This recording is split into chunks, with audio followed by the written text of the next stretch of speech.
தன்சிகா அவர்களும் விஷால் அவர்களும் காதல் வயப்பட்டிருக்கிறார்கள் என்று. சரி, இது எப்படி நடிகர் சங்கத்தை ஓப்பன் பண்ணிட்டா என்ன கண்ணே செல்லம் வெக்கத்தை பாடுறா. எனக்கு விஷாலை ரொம்ப பிடிக்கும். ஏன்னா ரொம்ப மனசில் எதையும் வச்சுக்காம மனசை திறந்து தன் மனசில் என்ன தோணுதோ பட்டதை பேசுகிற ஒரு கேரக்டர்.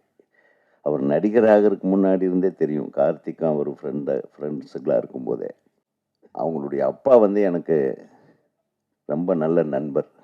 எதுனாலும் மனசு விட்டு என்கிட்ட சில விஷயங்கள் பேசுவார்.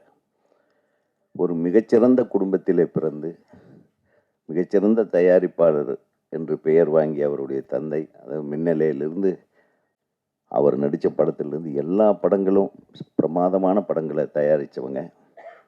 ஒரு மிகச்சிறந்த நடிகராக உருவாகி ஒரு மிகச்சிறந்த மனிதனாக இன்றைக்கு வரையிலும். விஷால் பார்க்கறதுக்கு தான் கொஞ்சம் கரடு முரடாக இருப்பாப்புல. ஆனால் ஒரு குழந்தை மாதிரி ஒரு மனசு எனக்கு நல்லா தெரியும். ஸோ அந்த குழந்தைய நீ நல்லா பார்த்துக்கணும் தன்சிகா. இந்த அடியெல்லாம் அங்கே வச்சுக்காது, கொஞ்சம் பார்த்து.